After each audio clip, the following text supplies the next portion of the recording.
Umalis ka na sa bundok ngayon din. Lumayas ka na dito. Tanda, ginagamit mo lang ako tapos itatapon pagkatapos. Kakatapos ko lang magpaanak ng 1,000 baboy na inahin, palalayasin mo na ako.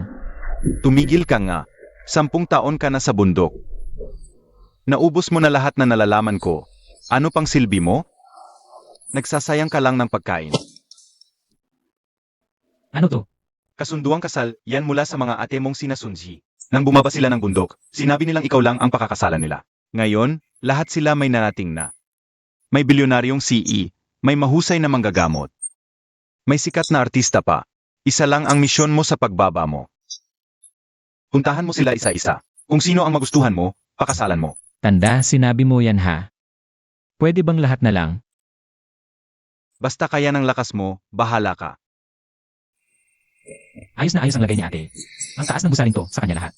Anong ginagawa mo dito? Delivery? Sa likod ng pinto ka dumaan. Hindi ako delivery rider. Hanap si Gucci. Finance niya ako. Ha? Ikaw? Finance ni President Gu? Eh di ako si hari ng mga diwata. Umalis ka na dito, huwag kang sagabal. Hindi mo kayang abutin ang ganiyang diwata.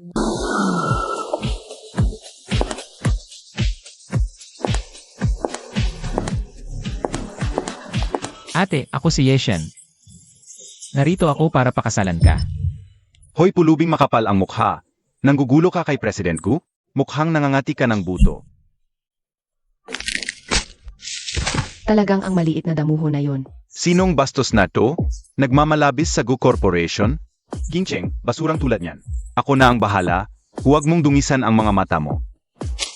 Kunin mo na tong pera at bumili ka ng disenteng gamit. Lumayo ka na kay Gincheng. Mas mayaman sa'yo. Isang kain ko lang. Isang taong kayod mo na yon. Sige, kung mayaman ka, kaya mo ring bayaran ang danyos. Anong danyos? Kapal ng mukha, nangalay kamay ko sa'yo. Tandaan mo, ako ang lalaki ni Gu Qingcheng. Kapag nakita pa kitang nanggugulo sa kanya, babalihin ko iyang pangatlong binti mo. Pinapunta ako ni Master para magkaanak tayo. Sa bahay mo ba o sa hotel? Sakay na muna tayo, pag-usapan natin sa bahay. Tapos ka na bang tumingin? 10 taon na tayong hindi nagkikita. Mas sumulbo na si ate ngayon. Paano ba naman titigil? Bola mo talaga. Yan ba itinuro sa'yo ni Master? Sabi ni Master, hindi kasalanan ang tumingin sa sariling misis. Yechan, hindi simpleng bagay ang nangyari kay Zhao Ko. Malakas ang angkan Zhao sa lungsod Jiang. Mag-ingat ka. Zhao man o Lian kapag pinakialaman asawa ko. Dudurugin ko sila. Ang lamig. Sumpa ng matinding lamig. Bakit ganito kabilis umatake? Yakapin mo ako, Yechan. Nilalamig ako, Yechan. Gusto ko sana tayong magsama ngayong gabi, mukhang magdodoktor muna ako. Ate, tiis lang. Padadaloyin ko ang enerhiya mo. Huwag mong hawakan yan. Yemem.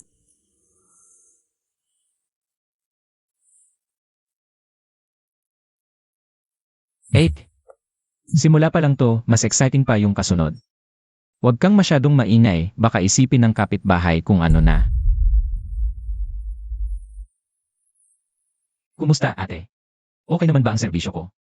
Kanina ang lakas ng sigaw mo. Akala ko tuloy may ginawa na akong masama sa'yo. Tumahimik ka na, nakinabang ka na nga, nagyayabang ka pa.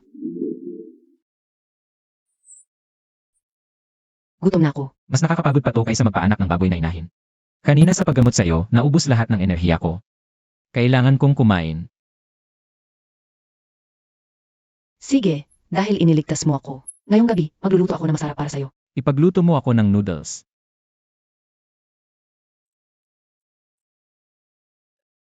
Maligo ka na nga. Ang baho-baho mo na.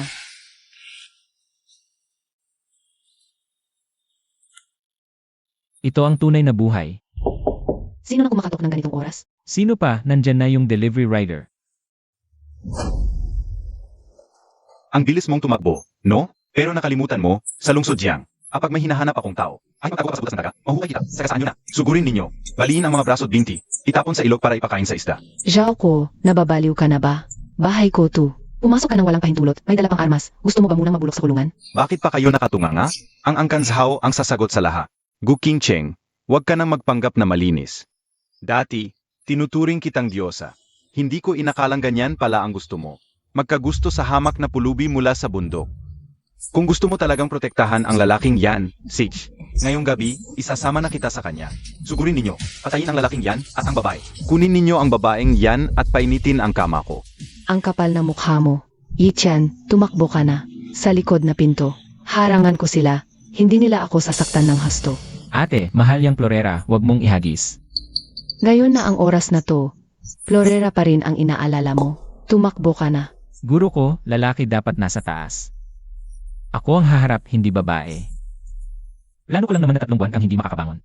Pero ang hindi ko matatanggap, ininsulto mo ang aking babae. Ngayon, kahit sino pang diwata, walang makakapagligtas sa'yo. Huwag kang magmagaling. Patayin ninyo siya. Ingat. Napakahina. Hindi man lang ako pinagpapawisan. Huwag kang lalapit. May pera ako. Bibigyan kita. 1,000,000. Kahit magkano pa, ibibigay ko. Sabi ko na sa'yo, kahit sino pang diwata, wala nang makakapagligtas sa'yo. Sabihin sa papa mo, siya ang pumunta. Kapag nagpadala pa siya ng mga basurang tulad nito para mapakamatay. Gigibain ko ang puntod ng Angkan Zhao. Lumabas eh. Ayos na. Ate, hindi pa ba lalambot ang noodles? Gutom na ako. Puro ka na lang kain, baboy ka ba? May sugat ka ba? Solid ba ka lang tubong iyon, alam mo ba? Ate, halikan mo lang ako, gagaling agad lahat ng sugat ko. Mangarap ka pa. Pumasok ka na akunin ang mga plato. Ye-chan, sabihin mo sa akin ang totoo. Sa 10 taon mo sa bundok, ano nga ba talaga ang itinuro sa iyo ng iyong guro? Wala naman, nag-aalaga lang ng baboy at nagtatanim ng gulay. Minsan nakikipag-away sa mga tigre at oso sa bundok. Sarap. Ang luto talaga ni ate, walang katulad. Ye-chan, huwag kang matulog ng mahimbing ngayong gabi. Tiyak na hindi titigil ang Angkan Zhao. Para sa kaligtasan mo, maglalagay ako ng ilang bodyguard sa labas. Bibili ako ng tiket bukas ng umaga. Bumalik ka na muna. Bakit ako magtatago? Hindi pa asawa ko. Hindi ako alis kahit saan. Tigil daldal, desperado ang Zhao. May mga ekspertong mandirigma pa sila. Magaling ka naman. Pero paano kung 4 o 5 sila sabay-sabay? Paano kung may baril sila? Ate, isang bagay lang ang dapat mong tandaan. Pagbaba ko, walang mananakit sa'yo. At wala rin makakapagpabagsak sa akin. Kung matalino ang Angkan Zhao, mabuti.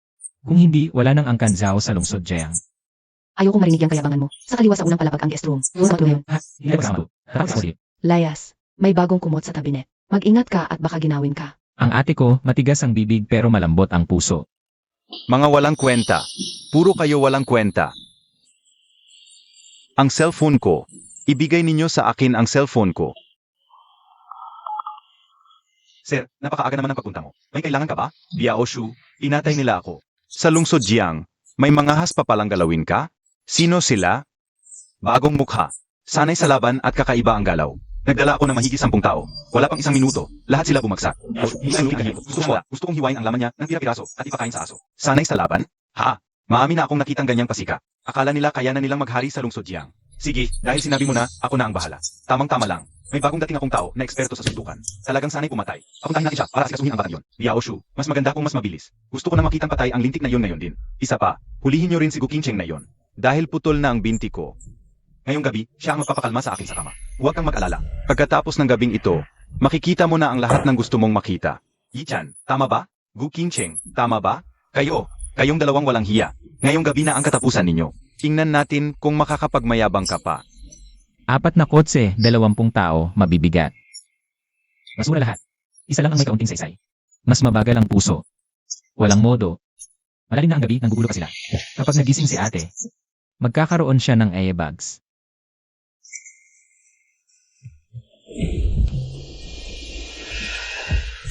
May tao roon.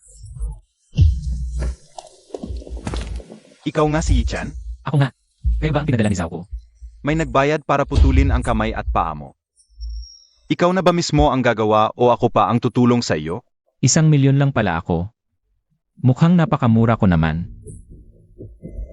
Tama na yung drama. Kailangan ko ng matulog. Sabay-sabay na ba kayo o isa-isa akong pagbibigyan? Sugurin nyo na. Nabali ang binti at braso ko.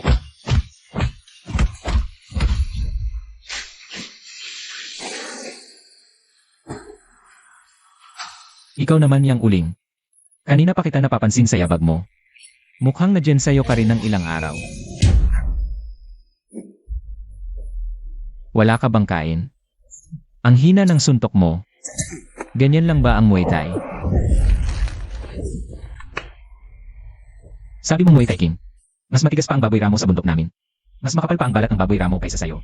Sabihin mo kay Zhao si Hai pagbalik kung gusto niya ng laro, lalaruan ko siya. Pero pag nagpadala pa siya ng mga basurang katulad nyo, pupunta ako sa bahay niya at bubunutin ko lahat ng ngipin niya. Ano pa pong utos ninyo, boss? Pag alis, dalhin niyo yung mga kasama niyo at linisin niyo tong sahig. Itatapon kita sa lawa. Opo naman, boss. Ako na pong bahala. Didilaan ko po, hanggang kuminang. Bumaba ang batang monghe para mamalimos, may bilin ang matandang monghe. Magandang umaga, ate.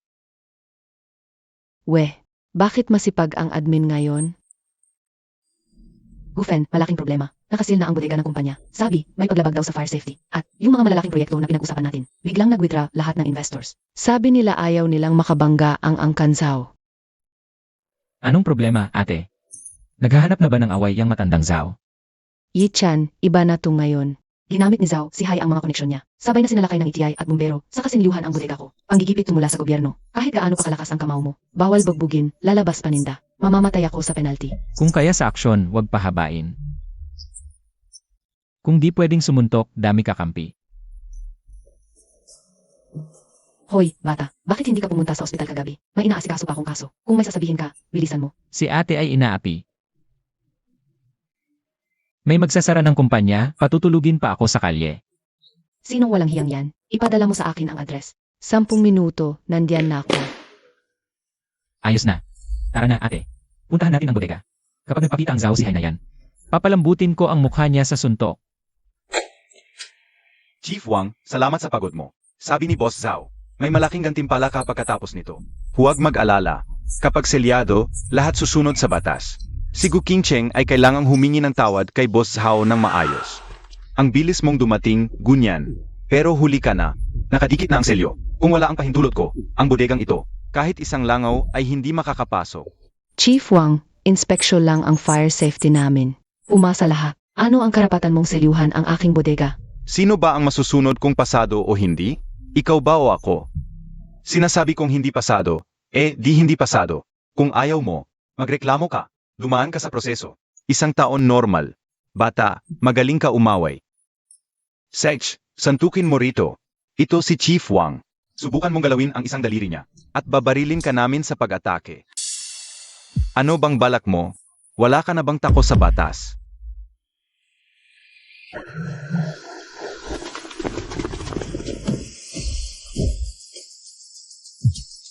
Batang pasawe, bumaba ka ng bundok, pero hindi mo man lang ako dinalaw. Kailangan pa akong pumunta rito para habulin ka. Hai, huli natin ako. Hindi ba may problema ka, ate? Kaya ikaw agad ang naisip ko. Ate, ang tagal nating hindi nakita. Shengnan, ikaw nga talaga yan.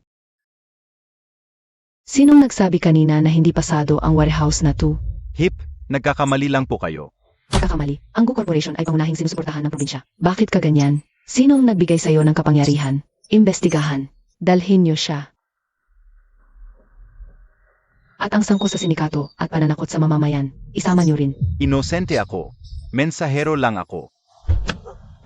Tama na, patay na ang tsismis. Totoy, ete, tara na. Libre ko ngayong tanghalian. Mag-inuman tayong 3 magkakapatid.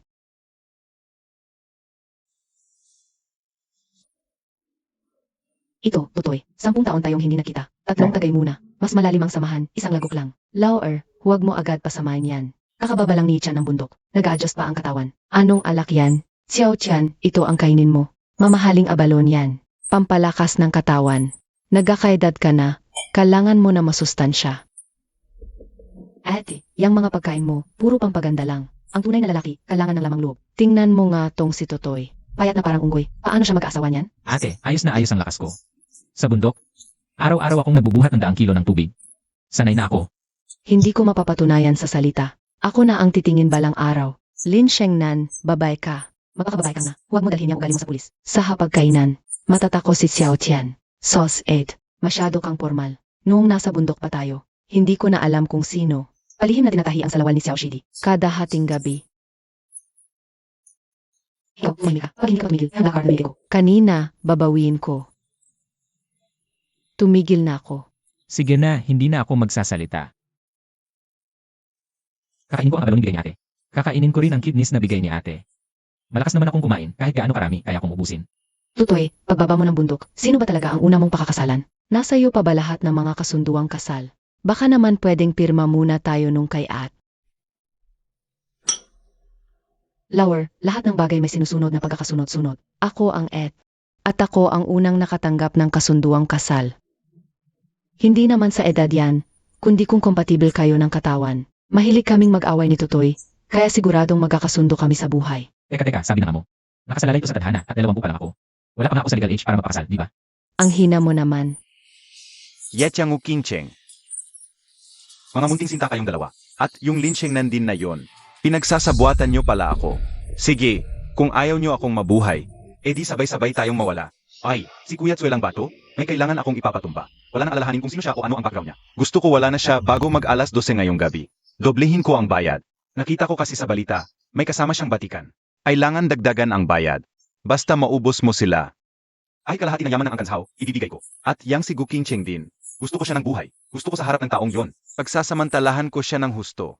Ate, mauna na kayong kumain. Iilang ako sandali. Bilisan mo. Itatabi ko sa'yo tong pinakamalaking lobster.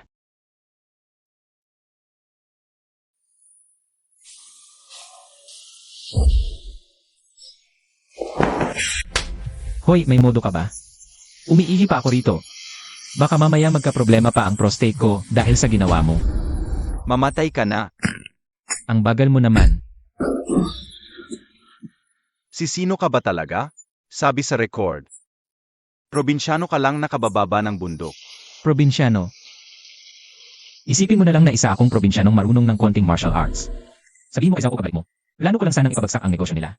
Pero ang pinakamalaking pagkakamali niya, nagpadala siya ng mga langaw para sirain ang kain namin ni ate. Mamayang alas 12 ng hating gabi, ako mismo kukuha ng buhay niya. Hay, sarap sa pakiramdam.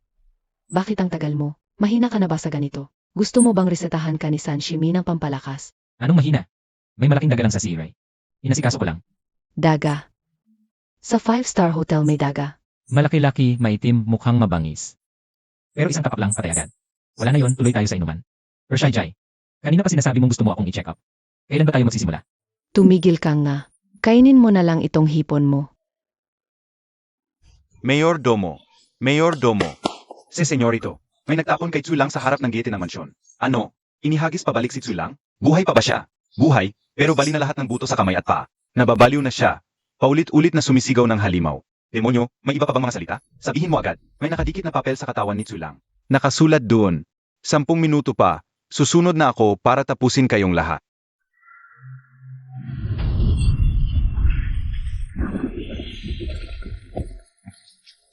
Nasaan si Zhao Sihai? Papuntahin mo rito. Lakas ng loob ninyo. Patayin siya. Para lang kayong mga langgam na humaharang sa daan.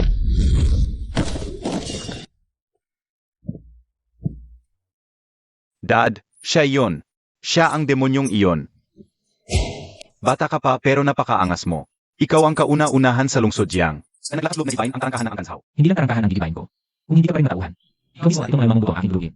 Kay taas na iyong sa akala mo ba? 30 taon nang nakatayo ang Angkanshao sa Jiang. Dahil lamang sa mga walang kwentang tauhan na iyan? Ginoong Wu, kayo na po ang umaksyon. Patayin ninyo siya.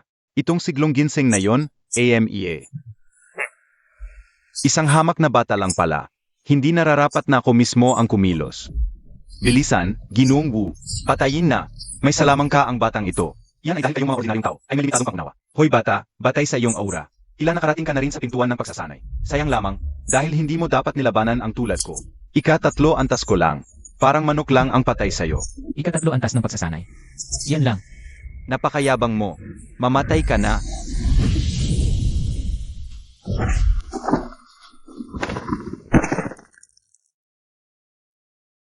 Ang kapal ng mukha mo, puno ng kulubot. Nakakadiri. Ano nga ba ang tunay mong antas? Ikaw ba ay nasa antas ng pagtatatag? Ama ng Angkanshao, maaari na ba tayong mag-usap ng maayos ngayon? Gusto mo bang mamatay o malugi? Ginoong Yi. Pinipili ko pong malugi. Nakikiusap po ako, huwag ninyo akong patayin. Lahat ng ari-arian ng Angkanshao ay ibibigay ko sa inyo. Wala akong interes sa pera mo. Bukas ng umaga, nais kong makita ang lahat ng ari-arian ng Angkanshao na nakapangalan sa Gu Corporation sa pamamagitan ng kontrata. At isama mo ang wala mong silbing anak. Layas kayo sa lungsod, Jiang. Kung makikita ko pa kayong muli, ipadadala ko kayo upang makipagkita sa Diyos ng kamatayan. Na pala, isama mo na rin yung matandang yan. Huwag ka nang mag-uwi ng basura sa inyong tahanan, nakakasira sa swerte. Saan ka ba galing? Amoy yosi ka. Wala, naglakad-lakad lang ako. Tapos, tinaboy ko na yung mga nakakainis na langaw, ate. May surprise ako sa'yo bukas ng umaga. Anong surprise? Huwag ka na lang gumawa ng gulo. Okay na sa akin yun. Malalaman mo bukas. Pero ngayon, ate, di ako nabusog kanina. Pwede mo ba akong ipagluto ng noodles? Ang kapal mo talaga.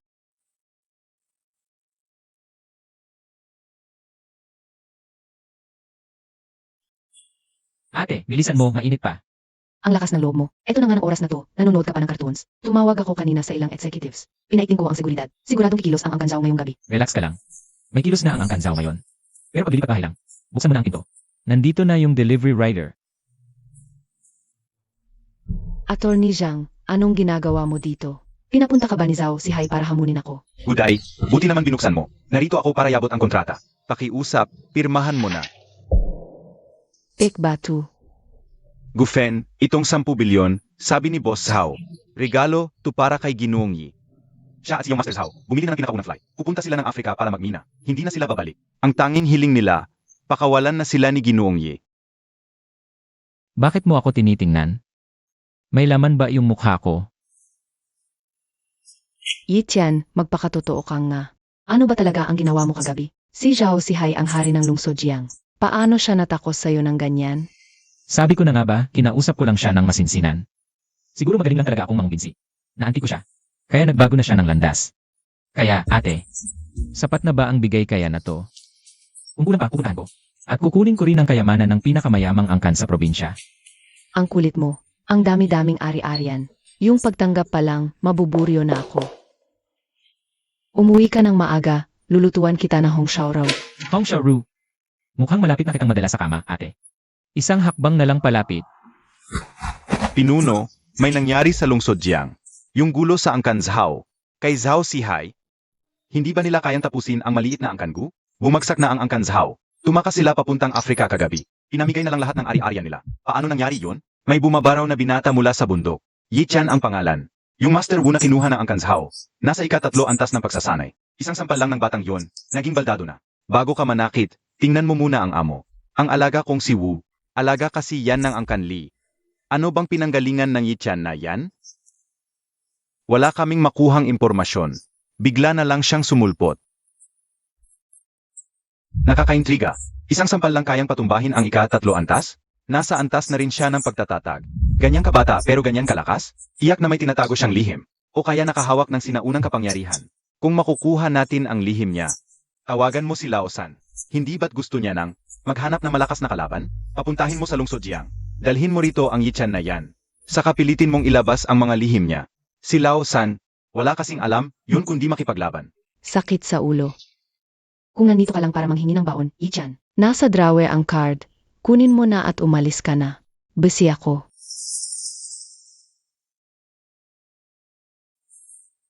Hindi ko kailangan ng pera. Ang kailangan ko lang, asawang kasabay kumain. Kain muna tayo. Kapag busog ka na, may lakas ka ng kumita para sa akin. Wala akong gana. Kailangan kong matapos ang mga kontratang ito ngayon o bukas. Buksan mo ang bibig mo. Kumusta? Gumamit ako ng lihim na reseta. Siya kasi wala ka ng kawan. Huwag kang malikot. Nasa opisina tayo. Bigyan mo pa ako ng isa. Dahil nagdala ka ng pagkain. Hindi na kita papaluhurin sa keyboard, mamaya sa bahay. Sige na, magtatrabaho na ako. Huwag kang gumalaw. Naninigas na ang leg mo, parang bato na. Kung hindi mo yan papaluwagin, bukas hindi ka na makakalingon. Dahan-dahan lang diyan. Huwag diyan. Ate, yung umol mo kung marinig ng mga empleyado sa labas. Baka maging headline ng kumpanya bukas. Kasalanan mo naman kasi. Yechan, salamat. Kung hindi dahil sa'yo, baka hindi ko na kinaya.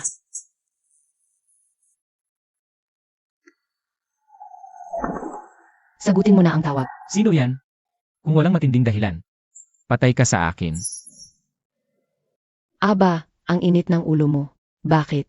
Naistorbo ko ba ang harutan ninyo ni Dashiji? Ako si Surotsu. Xiaoshidi, kung hindi ka pupunta para sumaklolo, ang Sanshiji mo ay kukunin na. Para gawing asawa ng leader sa bundok. Laosan, bakit hindi ka nalang mapakadalubhasa bilang manggagamo sa kabisera? Anong ginagawa mo sa lungsod Jiang? Ay, si Daji pala. Kasi nabalitaan kong, bumaba na ng bundok si Xiaoshidi. Kaya pinuntahan ko talaga. At gusto ko ring itanong kay Xiaoshidi. Sino sa amin ni Daji ang mas maganda ang katawan? Ye-chan, bahala ka na. Sige na. Lausan, dahil nandito ka sa lungsod yang, bilang disipulo, dapat mo siyang bisitahin. Pero gusto kong linawin. Yang babaeng surutso, mahilig mangakit ng lalaki. Kontrolin mo ang sarili mo. Kung gagawa ka ng bagay na ikakasakit ko, baka. Sisiguraduhin ko matapos na yun. Bibisita ako kamo.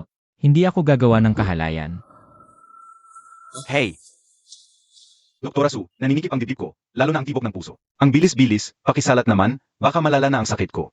Yarwang ako, pulso lang ang gamot. Ilagay mo kamay mo sa akin. Putulin ko ba? Sino ba yan?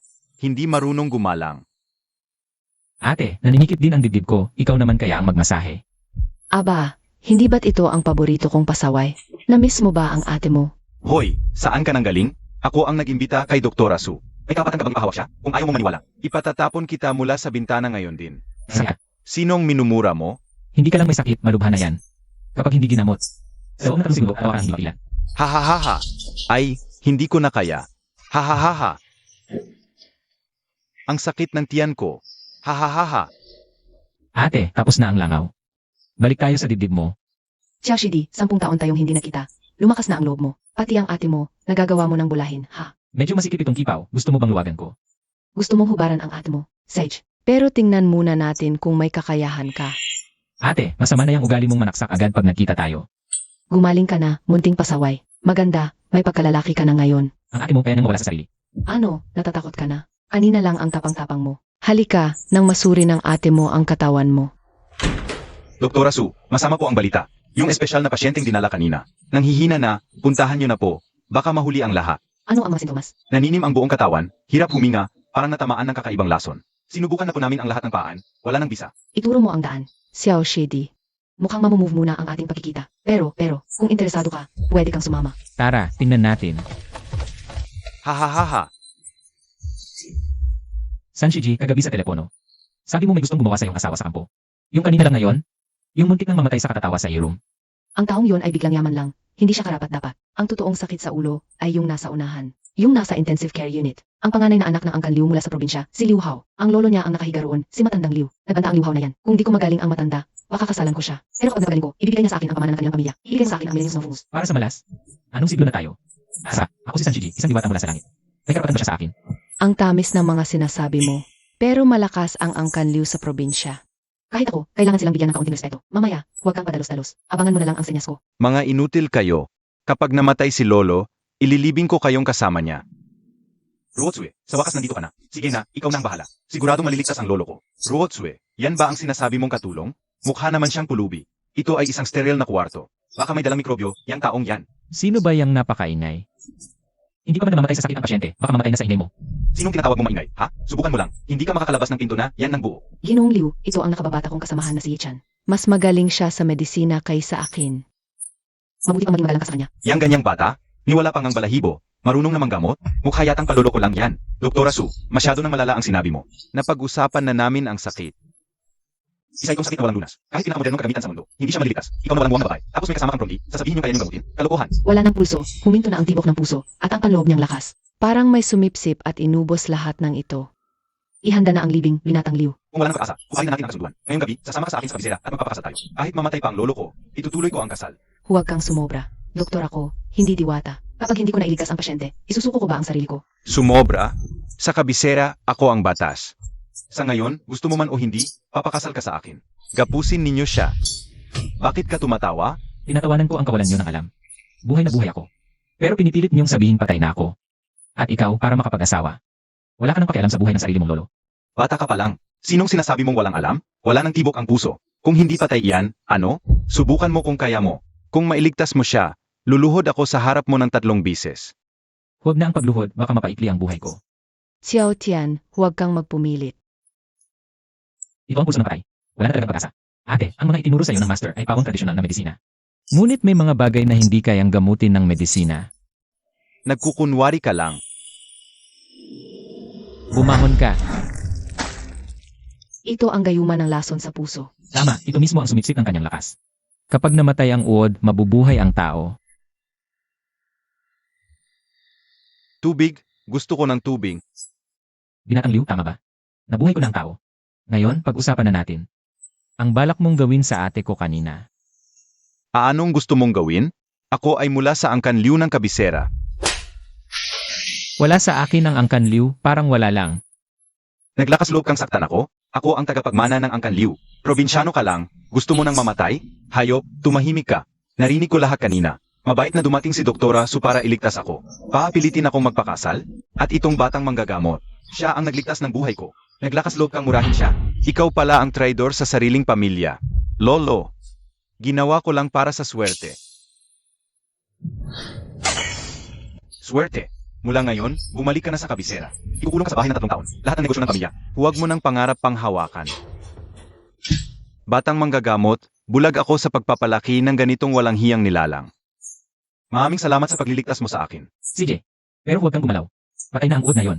Malubha ang pagkawala ng lakas. Kailangan mong magpagaling. Dalhin mo agad dito ang milenyong snow fungus. Batang manggagamot, tanggapin mo ito bilang kabayaran. Batang manggagamot, parang wala ka pang asawa. May apo akong babae, si Liu Yufi. Sikat na ganda sa kabisera. Magaling sa musika at sining. Ano kung ipakasal kita sa kanya? Itong blood fungus na ito ang magiging dot. Matandang Liu, huwag na kayong mag-alala tungkol dyan. Mataas ang pamantayan nitong si Tutoy. May 7 ate na siyang naghihintay sa pila sa bahay. Kung darating ang apo ninyong babae, baka hindi pa siya makapila bilang tagahugas ng paa. Tama ka, ama ka. Walang kapantay ang ganda ni Doktora Su. Wala nang puwang para sa iba. Ate, sayo na ito. Ito ay melaning blood fungus. Ang halaga nito ay hindi bababa sa 1 bilyon. Ibibigay mo lang sa akin. Ano ang 1 bilyon? Basta gusto ni ate. Kahit 10 bilyon pa, kukunin ko para sayo. Isa pa, nakakapagpalakas ito ng dugo. Pwede mong kainin bilang merienda. May konsensya ka rin. Binigyan mo si ate ng napakamahal na regalo. Dapat may ibalik din si At. Hindi ba? Ibalik? Anong ibabalik? Sumakay na tayo sa kotse. Punta tayo sa bahay ko. Di ba napag-usapan na natin? Kailangan kitang suriin. Umupo ka lang. Tahimik. Panoorin ni At ang iyong husay. Hindi na makapaghintay. Tutoy, mahina ang kontrol mo. Ate, hinanap mo ito. Huwag kang hihingi ng tawad mamaya. Mukhang kailangan mo ring mapagdaanan ang mga pagsubok niya ngayong araw. Ito si Xiao Hei, alaga ko. Panangga sa mga manyak. Naku, paparating na ang kaibigan ko. Alam niya ang password ng bahay ko. Rotsu, Saklolo. Habulin na naman tayo na makulit na si Son. Bilisan mo. Pahiram muna ng isa ibang boyfriend para may panangga ako. Aba, Surotsu, ha. Kaya pala hindi mo sinasagot ang tawag ko. May tinatago ka palang boytoy dito sa bahay mo. Ang tikas ng katawan, parang solid. Miss, tapos ka na bang tumingin? May bayad na yan sa susunod. Aba, mayabang ka rin. Bakit ka na parito? Hindi ka man lang nagpaalam. Muntik na atakihin sa puso. Kailangan kong umalis. Yung makulit na si Sonzi. Mula sa mal hanggang dito, sinusundan niya ako. Nakakarindi na. Ziki, sandali lang, hintayin mo ako. Seryoso ako sa'yo. Sino ka? Saan ka nang galing? Probinsyano? Sinong nagpapasok sa'yo? Umalis ka na dito. Sa tingin mo ba pwede kang umupo diyan? Ate, wala bang pamatay lipad dito sa bahay? Ano ba yung mga na ito? Habi, Wala akong magagawa. Itong mga ganitong ipis, hindi talaga mapalayas. Baka naman pwede kang tumulong, Tutoy. Hoy, gago. Kinakausap kita. Naglakas loob ka talagang saktan ako. pasensya na, reflexive lang yon. Sa susunod, lumayo ka na sa akin. Maati ako, ayaw kong magkita ng amoy basura. Bakit ngayon ka lang kumilos, mahal? Halos mabaliw na ako sa pesteng langaw na yon. Ngayong gabi, hindi ba't napag-usapan natin na sa akin ka matutulog? Gago. Papatayin kita. Ingat. Nakikipaglaro ka pa ng patalim sa akin. Hindi ka pa nga yata natutong mag-isa. Umalis ka na. Kapag nakita pa kitang nanggugulo sa magandang babaeng to, puputulin ko rin ang ikatlong binti mo, tulad ng patalim na to. Aalis na. Alis na ako. Greb, Tutoy. Napakabangis mo naman. Roxy, pwede ko bang mahiram ang lalaking to kahit 2 araw lang? Magbabayad ako ng 1 milyon bawat araw. Hiwalay pa ang bayad sa pag-aalaga. Song Ziki, magpakababae ka naman dyan. Siya ang tutoy ko, hindi siya ang boytoy mo. At kung gusto mo siyang hiramin, kailangan mo munang pirmahan ko yon. Sandali lang mga magandang dilag. Pwede bang huwag muna kayong mag-away? Mauuna na ako.